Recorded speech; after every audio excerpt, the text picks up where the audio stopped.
Welcome friends, तपाईहरुलाई तपाईको YouTube च्यानलमा A1 मुभिज एक्सप्लेन। र आज हामीले गर्न गइरहेको मुभीको नाम हो अ मोमेन्ट टु रिमेम्बर। एउटा कोरियन मुभी हो। यो एउटा लभ स्टोरी हो र मुभीको स्टार्टिङमा हामी एउटा केटीलाई देख्छौँ जो स्टेसनमा हुन्छ। उसको हातमा दुईवटा टिकट पनि हुन्छ। उसले त्यहाँ कसैलाई पर्खिरहेको हुन्छ। उसको नाम सुजैन हुन्छ। उसले त्यहाँ आफ्नो बोयफ्रेन्डलाई पर्खिरहेको हुन्छ जससँग ऊ भागेर जानु आँटेको हुन्छ। तर उसको बोयफ्रेन्ड त्यहाँ नहुँदा उसलाई धेरै दुःख हुन्छ अनि आँखामा आँसु हुन्छ। त्यसपछि ऊ एउटा डिपार्टमेन्टल स्टोरमा जान्छ। त्यहाँ उसले कोल्ड ड्रिङ्क किन्छ। जब ऊ त्यहाँबाट निस्केर बाटोमा हुन्छ उसलाई याद हुन्छ कि उसले पैसा दियो तर कोल्ड ड्रिङ्क लानु बिर्सियो। फेरि ऊ त्यस स्टोरमा जान्छ। त्यहाँ जाँदाखेरि एउटा केटा त्यस स्टोरबाट निस्किँदै गरेको हुन्छ। उसको हातमा त्यही कोल्ड ड्रिङ्क हुन्छ जुन उसले किनेको थियो। उसले काउन्टरमा हेर्छ, कोही पनि देख्दैन। त्यसपछि त्यो केटीले त्यस केटाको हातबाट कोल्ड ड्रिङ्क खोसेर त्यहीँ पिएर जान्छ। केटाले त्यो हेरेकै हुन्छ। उसलाई थाहा हुँदैन के भइरहेछ। अब ऊ एउटा बसमा चढ्छ। जब बसमा उसले टिकट काट्नु आँटेको हुन्छ उसलाई थाहा हुन्छ कि उसकोमा पर्स पनि छैन। उसले सम्झन्छ उसले लास्ट टाइम त्यो पर्स त्यही डिपार्टमेन्टल स्टोरमा निकालेको हुन्छ। त्यसपछि आफ्नो पर्स लिनु त्यो स्टोरमा जान्छ। त्यस स्टोरमा काउन्टरको मान्छेले उसलाई आफ्नो पर्स र कोल्ड ड्रिङ्क्स दिन्छ। उसले भन्छ तपाईँले यो कोल्ड ड्रिङ्क्स र पर्स यहीँ छोड्नु भएको थियो। अब सुजानलाई याद हुन्छ कि उसले जसकोबाट त्यो कोल्ड ड्रिङ्क खोसेर खाएको थियो खासमा त्यो कोल्ड ड्रिङ्क उसको थिएन तर त्यही केटाको थियो। उसले काउन्टर बाहिर वरिपरि हेर्छ तर त्यो केटा हुँदैन। त्यसपछि ऊ आफ्नो घरमा आउँछ अनि उसको फ्यामिलीले उसलाई केही पनि भन्दैन। अब अर्को दिन सुजान आफ्नो बाबासँग गाडीमा उसको बाबाको कन्स्ट्रक्सन साइट हेर्न जान्छ। खासमा उसको बाबा एउटा कन्स्ट्रक्सन कम्पनीको सिइओ हुन्छ। त्यहाँ पुगेपछि सुजानले भन्छ म गाडीदेखि बाहिर निस्किदिनँ किनभने त्यहाँ धेरै धुलो हुन्छ। अब उसको बाबा त्यहाँ जान्छ अनि कन्स्ट्रक्सन साइटमा एउटा केटाले झगडा गर्दै गरेको हुन्छ। त्यो केटा त्यही हुन्छ जसको हातबाट सुजानले राति त्यो कोल्ड ड्रिङ्क खोसेर खाएको थियो। उसको नाम चार्ल्स हुन्छ। ऊ त्यहाँ काम गर्छ तर सँगसँगै आर्किटेक्चरको कोर्स पनि गर्दै गरेको हुन्छ। उसलाई आर्किटेक्ट बन्नु छ। र जब सुजानको बाबा त्यहाँ पुग्छ उसलाई भन्छ कि यो केटाले हामीलाई यहाँ कङ्क्रिट हाल्नु दिएको छैन। उसले आज होइन तर भोलि हाल्नु भन्दैछ कङ्क्रिट, जबकि हामीले सबै मटेरियल्सहरू बनाइसकेको छौँ अनि हामीलाई यसो नगर्दा धेरै लस हुनेछ। चार्ल्सले भन्छ यो ब्लक अहिले रेडी भइसकेको छैन, यहाँ कङ्क्रिट हाल्यो भने यो भत्किनु पनि सक्छ, त्यसले गर्दा धेरै मान्छेहरू मर्नु पनि सक्छ। सुजानको बाबाले सोध्छ तिम्रो नाम के हो? चार्ल्सले रुडली भन्छ कि मैले तपाईँलाई 30 पल्ट भनिसकेँ मेरो नाम के हो। यति भनेर ऊ तल जान्छ। तल गाडीमा सुजान बसिरहेको हुन्छ। सुजानले अब चार्ल्सलाई देख्छ। सुजानले चिन्छ यो त्यही केटा हो जसको हातबाट उसले राति मिस्टेकली कोल्ड ड्रिङ्क खोसेको थियो। त्यति नै बेला सुजानको ड्याड त्यहाँ आउँछ। ऊ पनि चार्ल्सको नेचरले एकदमै रिसाएको हुन्छ। उसले भन्छ मान्छेभित्र रिस धेरै हुन्छ, त्यति नै भनेर उनीहरू त्यहाँबाट निस्कन्छन्। सुजान एउटा फेसन डिजाइनर हुन्छ र ऊ जुन अफिसमा काम गर्छ त्यहाँ रिनोभेसनको काम चलिरहेको हुन्छ। रिनोभेसनको काम धेरै ढिलो हुँदै गरेको हुन्छ। त्यहाँ उसँग काम गर्ने केटाले भन्छ कि म फसिसकेँ। सुजानले भन्छ सायद म तपाईँको केही हेल्प गर्न सक्छु। उसले आफ्नो बाबालाई फोन गर्छ अनि उसको बाबाले भन्छ ठिकै छ म एकजना मान्छे पठाइदिन्छु तर तिमी उसँग धेरै नबोल्नु, ऊ एकदम बदतमिज छ, ऊ धेरै नराम्रो छ, तिमी आफ्नो साथीहरूलाई नै उसँग डिल गर्नु दिनु। अब केही समयपछि नै त्यहाँ चार्ल्स आउँछ। खासमा सुजानको बाबाले चाहिँ चार्ल्सलाई त्यहाँ काम गर्न पठाएको हुन्छ किनभने चार्ल्स प्रोफेसनल हो। अब सुजान त्यहाँ आफूसँग काम गर्ने साथीसँग उभिरहेको हुन्छ। चार्ल्सले उसलाई देख्छ तर केही पनि भन्दैन। सायद चार्ल्सलाई उसको अनुहार याद छैन। अब उसलाई काम देखाइन्छ अनि चार्ल्सले आफ्नो काम गर्न थाल्छन्। सुजान त्यहाँबाट जान्छ। उसले कोल्ड ड्रिङ्कको मसिनमा पैसा हालेको हुन्छ अनि कोल्ड ड्रिङ्क पर्खिरहेको हुन्छ। जस्तै त्यहाँ कोल्ड ड्रिङ्क निस्किन्छ मसिनबाट सुजानले उठाउनुभन्दा अगाडि चार्ल्सले त्यो उठाएर त्यहीँ पिएर बाहिर निस्कन्छ। जसरी राति सुजानले पिएको थियो त्यसरी नै चार्ल्सले कोल्ड ड्रिङ्क पिउँछ अनि ऊ केही नभने बाहिर गएर गाडीमा जस्तै बसेको हुन्छ एउटा मोटरसाइकलमा केटा आएर सुजानको पर्स खोसेर भाग्छ। जस्तै त्यो चोर चार्ल्सको गाडीको छेउमा आइपुग्छ चार्ल्सले गाडीको दैलो खोल्छ अनि त्यहाँ ठोकिएर त्यो चोर त्यही नै लड्छ अनि उसले सुजानको पर्स उसलाई फर्काइदिन्छ। चार्ल्सले सुजानलाई लिफ्ट पनि दिन्छ। त्यहाँ गाडीमा सुजानले चार्ल्सलाई सरी भन्छ। चार्ल्सले किन चाहिँ सरी? सुजानले भन्छ त्यो रात मैले तिम्रो हातबाट कोल्ड ड्रिङ्क खोसेर पिएँ तर तिमीले मलाई चिनिरहेको रहेछौ। चार्ल्सले केही नभने उसलाई घर छोडिदिन्छ। अब सुजान चार्ल्ससँग पुरा इम्प्रेस भएको छ र नेक्स्ट डे सुजान आफ्नो अफिसमा जान्छ तर चार्ल्स त्यहाँ आएको छैन किनभने त्यहाँ अफिसको रिनोभेसनको काम भइसकेको छ। अब सुजान कन्स्ट्रक्सन साइटमा जान्छ। उसँग उसको साथीहरू पनि हुन्छ अनि ऊ त्यही बाटो हुन्छ जहाँ चार्ल्स र उसको साथीहरू ड्रिङ्क्स पिउँदै गरेको हुन्छ। चार्ल्सले उसलाई देख्दैन किनभने ऊ आफ्नै धुनमा हुन्छ। सुजान नै अब चार्ल्सको अगाडि उभिन पुग्छ। सुजानले भन्छ म यो बाटो हिँड्दै थिएँ, मैले तिमीलाई देखेँ अनि म त्यहाँ आएँ। अब सुजैन र उसको साथीहरू सबै चार्ल्सहरूसँग बसेर पिउन थाल्छन्। चार्ल्स र सुजैन लास्टसम्म नै सँगै बसिरहेको हुन्छ त्यहाँ। चार्ल्सले सुजैनलाई एउटा ड्रिङ्क दिन्छ अनि भन्छ यदि तिमीले यो पियो भने हामी जिन्दगीभर सँगै हुनेछौँ। सुजैनले भन्छ यदि मैले यो पिइनँ भने चाहिँ के हुन्छ? चार्ल्सले भन्छ यदि तिमीले यो पिएनौ भने हामी मरिन्जेलसम्म एकअर्कालाई चिन्ने छैनौँ, हामी एकअर्कासँग एकदम स्ट्रेन्जर भएर बस्नेछौँ। सुजैनले त्यो ड्रिङ्क पुरै पिउँछ। त्यसपछि यहाँ उनीहरूले एकअर्कालाई किस गर्छन् अनि त्यहाँबाट उनीहरूको स्टार्ट हुन्छ लभ स्टोरी। उनीहरूले एकअर्कासँग धेरै समय बिताउँछन्। अब चार्ल्सले पनि सुजनलाई धेरै माया गर्न थालेको छ। उसले सुजैनलाई बेसबल खेल्न सिकाउँछ, तासको ट्रिक्सहरू पनि सिकाउँछ अनि जति समय हुन्छ ऊ जम्मै समय सुजैनसँगै बिताउन थालेको छ। उसले सुजैनलाई धेरै माया गर्न थालेको छ, ऊ बिचमा बस्नै सक्दैन। सुजैनले पनि त्यस्तै फिल गर्छ चार्ल्सप्रति। सुजैन एउटा फेसन डिजाइनर हुन्छ, त्यसैले उसले चार्ल्सको निम्ति एउटा दामी सुट बनाउँछ उसको इन्टरभ्यूको लागि। चार्ल्स त्यो सुट लगाएर इन्टरभ्यू दिन जान्छ। सुजैन पनि कम्पनीको बाहिरसम्म उसलाई पुर्याउन जान्छ। चार्ल्सले तिमी घर जाऊ मलाई नपर्ख भनेर इन्टरभ्यू दिन जान्छ। र जब चार्ल्स इन्टरभ्यू दिएर फर्किन्छ सुजैन त्यहाँ नै उभिरहेको हुन्छ। अब नेक्स्ट डे सुजैन आफ्नो ड्याडसँग घरमै बसिरहेको हुन्छ कफी पिउँदै। ऊ आफ्नै दुनियाँमा मुस्कुराइरहेको हुन्छ। त्यति नै बेला उसको बाबाले त्यो देखेर उसलाई फिल हुन्छ कि कोही न कोही त छ यसको पछि। उसको बाबाले सोध्छ को हो त्यो, तर सुजैनले भन्दैन, फेरि पनि सोध्छ। सुजैनले भन्छ ऊ एउटा आर्किटेक्ट हो। सुजैनको बाबाले भन्छ म उसलाई भेट्न चाहन्छु। सुजैनले चार्ल्सलाई भन्छ मेरो बाबाले तिमीलाई भेट्न चाहनुहुन्छ। तर चार्ल्सले एकदमै जाँदिन भन्छ, किनभने उनीहरू दुईजनाको एकअर्कासँग केही पनि बन्दैन। सुजैनको बाबा एउटा कम्पनीको सिइओ हो अनि चार्ल्स त्यही कम्पनीको वर्कर मात्रै हो। चार्ल्सले भन्छ तिमी एउटा प्रिन्सेस हो अनि म एउटा बाटोको भिखारी मात्रै हो, हामी एकअर्कासँग कहिले पनि हुन सक्दैनौँ। म तिमीलाई माया त गर्छु तर हाम्रो प्रेमलाई कसले पनि स्वीकार गर्दैन। सुजैनले उसलाई तर पनि फकाउन खोज्छ र चार्ल्स प्र्याक्टिकल केटा हो, उसले उसको कुरै मान्दैन। जब एक दिन चार्ल्स र सुजैन रेस्टुरेन्टमा बसिरहेको हुन्छ त्यहाँ सुजैनको फ्यामिली आइपुग्छ। सुजैन छक्कै परेर ड्याड भन्छ अनि उसको ड्याडले भन्छ तिमी किन छक्कै पर्छौ, तिमीले नै त हामीलाई इन्भाइट गरेको। अब यहाँ खासमा चाहिँ सुजैनले आफ्नो फ्यामिलीलाई चार्ल्सलाई केही नभनी इन्भाइट गरेको हुन्छ, किनभने ऊ चार्ल्ससँग बिहे गर्न चाहन्छ अनि चाहन्छ कि उसको फ्यामिलीले चार्ल्सलाई भेटोस्। सुजैनको ड्याडले चार्ल्सलाई चिन्छ।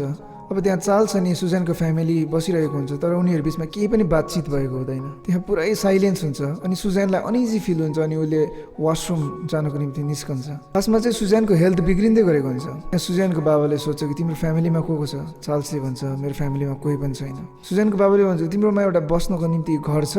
चार्ल्सले भन्छ मसँग घर पनि छैन। चार्ल्सलाई थाहा छ कि सुजैनको फ्यामिलीले उसलाई कहिले एक्सेप्ट गर्दैन, त्यसले ऊ त्यहाँबाट जानको निम्ति उठ्छ र सुजैनको आमाले उसलाई रोक्छ अनि भन्छ पहिला सुजैनलाई आउन देऊ। चार्ल्स त्यहाँ बस्छ। सुजैनको ड्याडले भन्छ म तिमीलाई कामबाट निकाल्दैछु, तर चार्ल्सलाई केही पनि फरक पर्दैन कामदेखि पनि। चार्ल्सले भन्छ मलाई माफ गरिदिनुहोस्, म अबदेखि कहिले पनि सुजैनलाई भेट्दिनँ। अर्को सिनमा हामी देख्छौँ कि सुजैनको स्वास्थ्य एकदमै बिग्रिसकेको हुन्छ। ऊ कतिखेर बाटोमा निस्किन्छ उसलाई थाहै हुँदैन। बाहिर एकदमै पानी परिरहेको हुन्छ अनि त्यहाँ भिड जम्मा भइरहेको हुन्छ।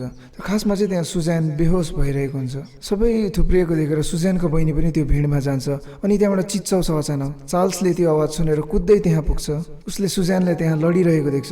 सुजैनको ड्याडले केही गर्नुभन्दा अघि नै चार्ल्सले सुजैनलाई बोकेर हस्पिटल पुर्याइसकेको हुन्छ। डक्टरले भन्छ कि धेरै स्ट्रेस भएर ऊ त्यहाँ बेहोस भएको, यदि राति ऊ राम्ररी निदाउन सक्यो भने ऊ जाति भइहाल्छ। अब सुजैन बिउजन्छ। उसले त्यहाँ चार्ल्सलाई बोलाउँछ अनि उसलाई अँगालोमा लाउँछ। त्यो टाढोबाट सुजैनको ड्याडले यो देखिरहेको हुन्छ। अब सुजैनको बाबालाई थाहा हुन्छ कि उनीहरूले एकअर्कालाई कति माया गर्छन् भनेर। अब उनीहरूको जीवनमा त्यो दिन आउँछ जब उनीहरूको एकअर्कासँग बिहे हुँदै गरेको हुन्छ। चार्ल्स र सुजैन दुईजना धेरै खुसी हुन्छ। बिहेपछि चार्ल्सले आफ्नो आर्किटेक्चरको डिग्री पनि पाउँछ, एउटा राम्रो आर्किटेक्ट हुन्छ। त्यहाँ हामी देख्छौँ कोही कोही बेला घरमा खानापिना बनाउँदा उसले खाना बसाएर बिर्सन्छ, तर चार्ल्स कहिले पनि रिसाउँदैन, उसले धेरै माया गर्छ। र अब कन्स्ट्रक्सन साइटमा चार्ल्स काम गरिरहेको बेला सुजैनको ड्याडले एउटा मान्छेलाई लिएर आउँछ। त्यो मान्छेले धेरै अघिदेखि नै चार्ल्सलाई भेट्न खोजिरहेको हुन्छ। त्यो मान्छेले अब चार्ल्सलाई एउटा जग्गामा लान्छ, धेरै नै राम्रो हुन्छ त्यो जग्गा। उसले भन्छ म एउटा घर बनाउन चाहन्छु अनि यसको मोडल तिमीले बनाउनेछौ। चार्ल्सले अब त्यस घरको मोडल बनाउन थाल्छ। धेरै नै राम्रो हुन्छ, तर अब उसले त्यसको प्रेजेन्टेसन पनि दिनुपर्छ अनि उसले त्यो कन्ट्र्याक्ट पाउनेछ। अब प्रेजेन्टेसन दिन अघि सुजैनले उसलाई प्रश्नहरू सोध्छ। सुजैनले सोध्छ तिमीले यसको इन्सपिरेसन कहाँबाट पायौ? चार्ल्सले भन्छ मैले यसको इन्सपिरेसन मेरो वाइफ अनि उसको फ्यामिलीबाट पाएँ। चलमा सुजैनको फ्यामिलीले चार्ल्सलाई एक्सेप्ट गरिसक्यो अनि उसको बाबाले पनि चार्ल्सलाई धेरै मन पराउँछ। चार्ल्सले त्यस घरको प्रेजेन्टेसन दिन्छ अनि सँगसँगै उसले एउटा काठको दामी डिजाइन भएको सिट पनि देखाउँछ। त्यहाँ उसले भन्छ कि हामी भित्ताको जग्गा यो सिट पनि युज गर्न सक्छौँ। अब त्यहाँ उसको प्रेजेन्टेसन सबैलाई धेरै मनपर्छ अनि त्यो कन्ट्र्याक्ट उसले पाउँछ। अब यसले सुजान पनि धेरै खुसी हुन्छ। उनीहरूको लाइफमा खुसी नै मात्रै भरिरहेको हुन्छ। एक दिन सुजानले आफूसँग काम गर्ने केटीहरूलाई सोध्छ कि तिमीहरूलाई यस्तो भएको छ कि तिमीहरूले आफ्नै घरको बाटो बिर्सेकोस्। त्यो सबै साथीहरू हाँस्छ अनि भन्छ हामीसँग त कहिले भएको छैन, बिहा भएदेखि राति तिमी राम्ररी सुत्न सकेको छैनौ होला त्यसैले त्यस्तो भएको। तर सुजान सिरियस हुन्छ र फेरि त्यो रात ऊ एकदम कन्फ्युज हुन्छ। ऊ सही घरमा आएको छ कि छैन चाबीले खोल्नुभन्दा अगाडि उसले धेरै सोच्छ र जब ऊ घरभित्र पस्छ त्यहाँ चार्ल्स हुन्छ अनि उसलाई विश्वास हुन्छ कि यो उनीहरूकै घर हो। खासमा चाहिँ सुजानको याददाश्तमा केही प्रब्लम हुँदैछ त्यसैले ऊ एउटा डक्टरलाई भेट्न जान्छ। डक्टरले भन्छ कि तिमीसँग हालैमा यस्तो भएको छ कि तिमी अचानक बेहोस भयो। सुजानले भन्छ मलाई स्ट्रेसले यस्तो भएको थियो। अनि डक्टरले भनेको थियो कि यदि म राति राम्ररी सुत्न सकेँ भने मसँग यस्तो कहिले पनि हुँदैन। डक्टरले भन्छ तिमी नेक्स्ट विक फेरि आउनु, म तिम्रो MRI र CT स्क्यान गर्नेछु। सुजान त्यहाँबाट जान्छ तर चार्ल्सलाई केही पनि भन्दैन। चार्ल्स आफ्नो प्रोजेक्टसँग धेरै बिजी हुन्छ अनि उसले सुजानसँग आफ्नो लाइफको सबभन्दा बेस्ट मोमेन्ट्सहरू बिताइरहेको हुन्छ। अनि एक दिन उसले सुजानलाई एउटा बुढो मान्छेसँग भेटाउन लान्छ जसले उसलाई कार्पेन्टरको काम सिकायो अनि सानैदेखि पालेको थियो। अब त्यो बुढो मान्छेले सुजानसँग कुरामै भन्छ कि चार्ल्सको आमा अझै पनि जिउँदैछ तर ऊ रिसाएको छ। अब घर आएर सुजानले भन्छ कि तिमीले मलाई आफ्नो आमाको बारे भनेको थिएनौ। चार्ल्स त्यो कुरामा रिसाउँछ अनि भन्छ ऊ मेरो आमा होइन, उनले मलाई जन्माएर त्यहाँ छोडिरहेको त्यो बुढो मान्छेकोमा जसले मलाई कार्पेन्टरको काम सिकायो। कहिले पनि मेरो बारे सोधखोज गरेन तर अहिले मैले पैसा कमाएपछि ऊ म कहाँ आउन चाहन्छ। उनलाई कहिले पनि माफ गर्न सक्दिनँ। म आफ्नो लाइफमा धेरै रोएको छु तर अब मेरो आमा मेरो जीवनमा एक्जिस्ट नै गर्दैन। अब सुजानले भन्छ कि हामीले माफ गर्नु पनि सिक्नुपर्छ। जब म घर छोडेर गएको थिएँ त्यतिखेर मेरो पेरेन्ट्सहरूले मलाई माफ गर्नुभएको थियो। नचाहँदै पनि उनले हामी दुईजनाको बिहे गरिदिनु भयो। माफ गऱ्यो भने हामीले एकअर्काको हृदयमा प्रेम जगाउन सक्छौँ अझै पनि। त्यसपछि चार्ल्सलाई पनि रियलाइज हुन्छ अनि ऊ आफ्नो आमालाई भेट्न जान्छ। उसको आमा जेलमा हुन्छ अनि उनको अनुहारमा पुरा चोट हुन्छ। चार्ल्सको आमाले एक जग्गाबाट बाँकी लिएको थियो अनि त्यहाँ दिनु नसक्दाखेरि चाहिँ उनलाई जेलमा हालिदिएको। चार्ल्सको आमाले भन्छ जब तिमी जन्मियो म 17 सालको थिएँ, तिम्रो बाबाले पनि छोडेर गयो। जब म चाहन्थेँ म तिमीलाई एबर्सन पनि गराउन सक्थेँ तर मैले तिमीलाई धरतीमा लिएर आएँ अनि त्यो मेरो सबभन्दा ठुलो मिस्टेक हो। खासमा चाहिँ चार्ल्सको मम चार्ल्ससँग अहिले धेरै रिसाएको छ किनभने उनी चार्ल्सकोमा हेल्प माग्दै आएको थियो तर चार्ल्स त्यस बेला रिसाएको थियो किनभने चार्ल्सलाई उनले एक्लै छोडेको थियो। तर अब चार्ल्सले त्यो मान्छेको सबै पैसा फर्काइदिन्छ अनि आफ्नो ममलाई बाहिर निकाल्छ। यो कुराले सुजान एकदमै खुसी हुन्छ। अब सुजान डक्टरकोमा जान्छ। उसलाई 1 हप्ता बाद आउनु भनेको थियो तर सुजान 2 हप्ता बाद पुग्छ त्यहाँ। डक्टरले सुजानलाई इजी क्वेसन्सहरू सोध्छ जस्तै तिम्रो बहिनीको नाम के हो, उसको डेट अफ बर्थ के हो, तिमी ट्राफिकमा फसेको बेला कुन चाहिँ लाइट बल्दाखेरि चाहिँ ट्राफिक क्रस गर्नुपर्छ। तर सुजानले एउटा पनि क्वेसनको एन्सर दिन सक्दैन। त्यो सब गरिसकेर अब सुजान आफ्नो अफिसमा जान्छ अनि त्यहाँ उसले देख्छ कि उसको पुरानो इम्प्लोइ उसको एक्स बोयफ्रेन्ड जोसँग भाग्न आँटेको थियो ऊ फेरि काममा आएको छ। खासमा त्यो मान्छे बिहे गरेको हुन्छ र अब उसले सुजानलाई भन्छ कि मैले आफ्नो वाइफलाई डाइभोर्स दिइसकेँ। उसले यो जस्टिफाई गराउन खोज्छ कि ऊ किन त्यो दिन रेलवे स्टेसनमा पुग्न सकेन तर सुजानले उसको केही पनि कुरा सुन्दैन। सुजानले भन्छ मेरो जिन्दगीमा अब चार्ल्स नै सबै थोक हो। त्यति भनेर ऊ त्यहाँबाट निस्कन्छ। सुजान अब घर पुग्छ अनि ऊ चार्ल्सको छेउमा बसेर एउटा फोटोमा गम लगाउँदै गरेको हुन्छ। अब ऊ उठ्छ अनि गएर फ्रिज खोल्छ। उसले त्यहाँ केही खोजिरहेको हुन्छ तर उसलाई थाहा छैन कि उसले के खोजिरहेको हुन्छ। अब उसले आएर घरको दैलो खोल्छ अनि देख्छ चार्ल्स त्यही जग्गामा बसिरहेको हुन्छ जहाँ ऊ पहिला बसेको थियो। सुजानले भन्छ तिमी कहाँ थियौ? चार्ल्सले भन्छ म त अघिदेखि यहीँ बसिरहेको छु। अब सुजान त्यहाँ आएर बस्छ। उसले देख्छ कि फोटोमा गम लगाएको छ अन्त उसले भन्छ वाह तिमीले फोटोमा गम पनि लगाइदियो। चार्ल्सले भन्छ यो त तिमीले आफै लगाएको। चार्ल्सले भन्छ डक्टरले के भन्यो सोध्छ किनभने उसलाई थाहा थियो कि आज सुजान डक्टरलाई भेट्नु गएको थियो। सुजानले भन्छ मलाई डक्टरले नेक्स्ट विक आउनु भनेको छ। अब ऊ नेक्स्ट विक डक्टरकोमा जान्छ। त्यहाँ डक्टरले उसलाई भन्छ कि सुजानलाई अल्जाइमर्स छ। सुजानलाई केही नलेज छैन। उसले सोध्छ यो बिमारीमा के हुन्छ? डक्टरले भन्छ शरीर मर्नुभन्दा अगाडि तिम्रो दिमाग मरिसकेको हुन्छ। डक्टरले भन्छ यदि तिमी जब गर्दैछौ भने जब छोडिदियो किनभने अब यस्तो टाइम आउँछ जहाँ तिमीले कुनै पनि प्रश्नको एन्सर दिन सक्दैनौ। तिमीले आफ्नो साथीहरूलाई फ्यामिलीलाई यहाँसम्म कि तिमीले आफूलाई पनि बिर्सन्छौ।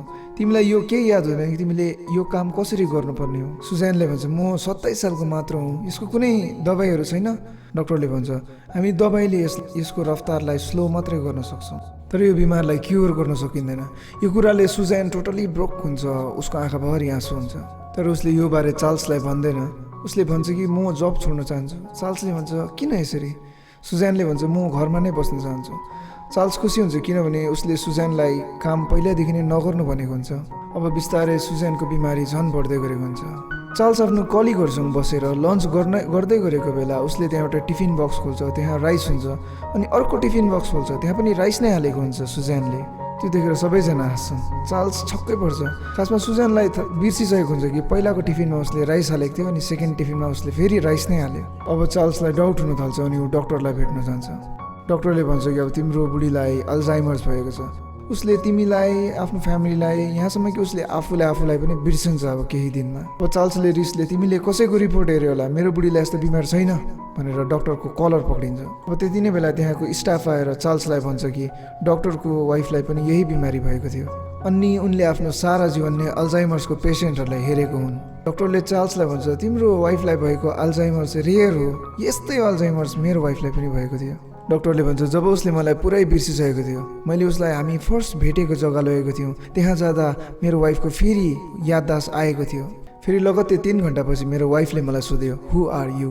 त्यस बेला मेरो आँखाभरि आँसु थियो अनि उसले मलाई सोध्दै थियो तिमी किन रोइरहेछौ। अर्को सिनमा हामी देख्छौँ सुजैन घरदेखि बाहिर छ अनि उसलाई त्यही नै बिमार हुन थाल्छ। एउटा पुलिस उसको छेउमा आएर भन्छ तपाईँलाई कहाँ जानु छ म्याम, तर सुजैनलाई केही याद हुँदैन। त्यो पुलिसले सुजैनलाई लिएर जाँदै गरेको बेला अगाडिबाट उसको अफिसको त्यही कलिग आउँछ जोसँग उसको अफेयर थियो। अब सुजैन उसँग पार्कमा जान्छ। उसले सुजैनलाई भन्छ कि म त्यही सम्बन्ध चाहन्छु जुन 2 साल अगाडि थियो। अब सुजैनले भन्छ 2 साल अगाडि त हामी भेटेको पनि त थिएनौँ। खासमा सुजैनले चार्ल्ससँग बिताएको 2 साल बिर्सिसकेको छ, त्यसैले उसलाई लाग्छ कि अहिले पनि उनीहरू दुईजना गर्लफ्रेन्ड र बोयफ्रेन्ड हो। त्यति नै बेला सुजैनलाई याद आउँछ कि चार्ल्स उसको हस्बेन्ड हो अनि त्यो मान्छे उसको लाइफमा कोही पनि होइन अनि ऊ त्यहाँबाट गएर ट्याक्सी लिएर घर जान्छ। अर्को सिनमा चार्ल्स सुजैनलाई सम्झेर एकदमै डेस्परेट भइरहेको हुन्छ। सुजैनलाई उसले कल गर्छ, एउटा मान्छेले उठाएर भन्छ कि यो फोन हामीले बाटोमा भेटेको थियौँ। अब चार्ल्स घर पुग्छ, सुजैन बेसबल खेलिरहेको हुन्छ। सुजैनले भन्छ कि मसिनले आज 10 वटाको जग्गा 9 वटा मात्रै बल फ्याँक्यो, यानि कि उसले फेरि बिर्स्यो। अब सुजैनलाई थाहा छ कि चार्ल्सलाई सबै कुरो याद भयो। सुजैनले चार्ल्सलाई भन्छ अब म केही दिनमा सबै कुरो बिर्सिन्छु, तिमीलाई पनि बिर्सिन्छु, अब हाम्रो बाटो छुट्टै हो, तिमी मेरो लागि यसरी डेस्परेट नहुँ। चार्ल्सले त्यसो नभन, म तिम्रो लागि सबै कुरा याद गर्छु भन्छ। अब सुजैनको आँखाभरि आँसु हुन्छ। सुजैनले भन्छ अब हाम्रो माया सकिन्छ। चार्ल्स पनि आँखाभरि आँसु लिएर बस्छ किनभने उसलाई थाहा छ सुजैनले सत्य नै बोलिरहेको छ। चार्ल्सले भन्छ कि म तिमीलाई केही पनि बिर्सिनु दिँदिनँ, हामी हरेक दिन नयाँसँगले इन्जोय गर्नुपर्छ, हरेक दिन डेट जानुपर्छ। सुजैनले भन्छ म आफ्नो याददाश्त सँगसँगै आफ्नो आत्मा पनि गुमाउनेछु। चार्ल्सले यस्तो कुरा कहिल्यै नगर्नु भन्छ, मदेखि तिमीलाई कसले पनि खोसेर लान सक्दैन सुजैन। यिनीहरू दुईजना थाहा छ कि अब खुसियालीहरू यिनीहरूको जिन्दगीबाट टाढो टाढो टाढो जाँदैछ। त्यो माया पनि यिनीहरूदेखि टाढो जान चाहन्छ, तर यिनीहरू दुईजना हार मान्नु खोजेको छैन, एकअर्कादेखि टाढो जानु सक्दैनन् यिनीहरू। चार्ल्स घरभरि नै उसले नोट्सहरू टालेर राखेको हुन्छ जसमा कि सुजैनले केही पनि नबिर्सियोस्। अब सुजैनले चार्ल्सलाई ड्युटीबाट छिट्टो घर आउने भन्छ किनभने आज उसको आमाको बर्थडे हो अनि सुजैनले आफ्नो प्यारेन्ट्सहरू पनि बोलाएको छ। र चार्ल्सभन्दा अघि त्यो घरमा सुजैनको त्यही कलिग आउँछ जोसँग उसको अफेयर थियो। सुजैनलाई ऊ चार्ल्स जस्तै लाग्छ अनि उसले उसलाई भित्र लिएर आउँछ। उसले भन्छ कि हामी यहाँ बात गर्नु हुँदैन, हामी कहीँ बाहिर गएर बात गर्नुपर्छ भन्छ। उसले सुजैनलाई सम्झाउन खोजिरहेको हुन्छ तर सुजैनलाई लाग्छ कि उनी उसको हस्बेन्ड हो, चार्ल्स हो। त्यति नै बेला त्यहाँ चार्ल्स आइपुग्छ अनि यो सबै देख्छ। सुजैन चार्ल्सलाई देखेर त्यो मान्छेको पछाडि लुक्छ, के भन्छ ऊको। खासमा उसले चार्ल्सलाई चिन्न सक्दैन। अब चार्ल्सले त्यो मान्छेलाई त्यहाँ मजाले कुट्दै गरेको हुन्छ। सुजैनलाई तर यो लाग्छ कि कोही अरू मान्छेले नै चार्ल्सलाई कुटिरहेछ। अब त्यति नै बेला त्यहाँनिर सुजैनको फ्यामिली पनि आइपुग्छ। यो झगडाले सुजैनको माइन्डमा धेरै असर पार्छ, उनी त्यही बेहोस हुन्छ। अब सुजैनलाई हस्पिटल लगिन्छ। चार्ल्सले सुजैनको फ्यामिलीलाई उसको अल्जाइमर्स बिमारीको बारे भन्छ। सुजैनको ड्याडले भन्छ कि तिमी नसुर्ताऊ, तिमीले उसलाई अब ह्यान्डल गर्न सक्दैनौ, हामी लान्छु उसँग भन्छ। तर चार्ल्सले भन्छ मेरो स्वास्नी हो, म उसलाई आफै हेर्नेछु। त्यही बेला सुजैन आउँछ अनि त्यहाँ सबलाई देखेर उसले भन्छ के भइरहेछ। त्यहाँ नै उसले पिसाब गरी पठाउँछ। अब उसलाई आफ्नो शरीरमाथि पनि कन्ट्रोल छैन। चार्ल्सले अब सुजैनलाई भित्र लैजान्छ, आफ्नो सर्ट च्यातेर उसको खुट्टाहरू सफा गरिदिन्छ। चार्ल्सले सुजैनलाई घर ल्याउँछ। त्यहाँ उसले एउटा काठको घरको मोडल बनाएको हुन्छ जुन चाहिँ घर उनीहरूले सपना देखेको हुन्छन्। त्यो घर जुन चाहिँ चार्ल्सले एक दिन सुजैनको निम्ति बनाउँछु भनेर भनेको हुन्छ। सुजैनले दिनमा धेरैचोटि त्यो हेरिरहेको हुन्छ। अब सुजैनले चार्ल्सलाई सधैँ आई लभ यु भन्छ, तर अब चार्ल्स भनेर होइन, तर उसको पहिलाको बोयफ्रेन्डको नामले बोलाउने हुन्छ चार्ल्सलाई, किनभने सुजैनको रिसेन्ट याददाश्तहरू सबै उसले बिर्सिँदै गइरहेको हुन्छ। सुजैनलाई पुरानो कुराहरू अझै पनि याद छ भनेर चार्ल्सको धेरै मन दुख्छ। अनि एक दिन चार्ल्स आफ्नो ड्युटी गएको हुन्छ। सुजैनलाई रियलाइज हुन्छ कि उसले गर्दा चार्ल्सलाई कति पीडा भइरहेछ, कति दुःख भइरहेछ। अब सुजैनले त्यहाँ एउटा लेटर लेख्छ कि म तिमीलाई रुँदै गरेको हेर्न सक्दिनँ, मैले तिमीलाई बिर्से पनि तिमी मेरो लाइफको एउटा इम्पोर्टेन्ट पार्ट हुनेछौ। म तिमीलाई भुल्न चाहदिनँ, तर म आफ्नो दिमागलाई कन्ट्रोल गर्न सक्दिनँ। म तिमीलाई धेरै माया गर्छु। यो लेटर लेखेर सुजैन घर छोडेर जान्छ। चार्ल्सले यो लेटर पाउँछ, ऊ धेरै रुन्छ, ऊ ब्रोक हुन्छ भित्रबाट। अब उसलाई थाहा छैन कि सुजैन कहाँ गयो। सुजैनले डाइभोर्स पेपरमा पनि साइन गरेर आफ्नो बाबालाई दिएको हुन्छ। जब त्यो पेपर सुजैनको ड्याडले त्यहाँ लिएर आउँछ, चार्ल्सले त्यो च्यातेर फ्याँकिदिन्छ। सुजैनलाई मदेखि कसले पनि टाढा लान सक्दैन। तर अब चार्ल्स पनि टोटल्ली ब्रोक भएको छ। उसको मनभरि पीडा छ। उसलाई केही कुरामा मनै लाग्दैन, काम गर्न मन लाग्दैन। उसलाई कुनै पनि हालतमा सुजैनलाई भेट्नु छ। अब ऊ पुलिस स्टेसन गएर रिपोर्ट पनि लेखाउँछ। जब उसले लेटर बक्स चेक गर्छ एक दिन, त्यहाँ धेरै लेटरहरू हुन्छ अनि त्यहाँ एउटा लेटर सुजैनको पनि हुन्छ। आज मलाई तिम्रो धेरै याद आयो, त्यसैले मैले चिठी लेखेको। म तिमीलाई धेरै माया गर्छु, मिस गर्छु। तिमी एउटा राम्रो हस्बेन्ड थियो। अनि त्यहाँ सँगसँगै उसले आफ्नो छेउछाउको इन्भाइरोमेन्टको डिस्क्रिप्सन पनि दिएको हुन्छ, जहाँ उसले पहाडहरूको पनि कुरा मेन्सन गरेको हुन्छ। अब त्यो डिस्क्रिप्सनको अनुसार नै सुजैनलाई खोज्न चार्ल्स निस्कन्छ। उसले धेरै खोज्छ अनि लास्टमा गएर त्यहाँ एउटा हस्पिटलमा उसले सुजैनलाई भेट्छ। त्यहाँ नर्सले चार्ल्सलाई भन्छ कि सुजैनले आफ्नो लुगा पनि कहिले कहिले राम्रोसँगले लगाउन सक्दैन। त्यहाँ एउटा सुजैन र चार्ल्सको फोटो पनि हुन्छ। नर्सले भन्छ कि उसले सबै फोटोहरू च्यातिदियो, यो मात्रै राखेको छ। जब ब्याल्कनीमा देख्छ सुजैन त्यहाँ बसिरहेको हुन्छ, सुजैनले पनि चार्ल्सलाई देख्छ अनि आफ्नो हातबाट एउटा स्केचको किताब झर्छ। चार्ल्सले त्यो बुक उठाएर हेर्छ अनि त्यहाँ देख्छ कि सुजैनले त्यहाँ धेरै स्केचेसहरू बनाउने ट्राई गरेको हुन्छ। त्यहाँ सुजनले चार्ल्सको अनुहार बनाउन खोजेको हुन्छ, जो उसलाई राम्रोसँगले यादै हुँदैन। चार्ल्सले भन्छ तिमीलाई भेटेर राम्रो लाग्यो। सुजैनले भन्छ कि म तिमीलाई चिन्छु। अब चार्ल्स, सुजैन र त्यो नर्स एउटा क्याफेटेरियामा बसिरहेको हुन्छ। चार्ल्सले त्यही पर्फ्युम लागेको हुन्छ जुन उसको अङ्कल र सुजैनको ड्याडले लगाउने गर्छ। सुजैनले भन्छ कि यो पर्फ्युम मेरो अङ्कल र बाबाले लगाउनुहुन्थ्यो। चार्ल्सले कालो चस्मा लगाउँछ किनभने उसले आफ्नो आँसु सुजैनले नदेखोस् भनेर। ऊ भित्रभित्रै रोइरहेको हुन्छ, तर सुजैनको अघि उसले आँसु झार्न सकेको हुँदैन। चार्ल्सले नर्सलाई सोध्छ म उसलाई घुमाउनु लान सक्छु? नर्सले यस भन्छ।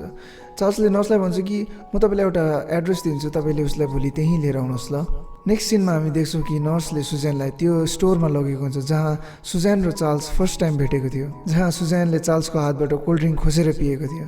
अब जस्तै सुजैन स्टोरको दैलोमा पुगेको हुन्छ, चार्ल्स भित्रबाट त्यही कोल्ड ड्रिङ्क बोकेर बाहिर निस्किँदै गरेको हुन्छ।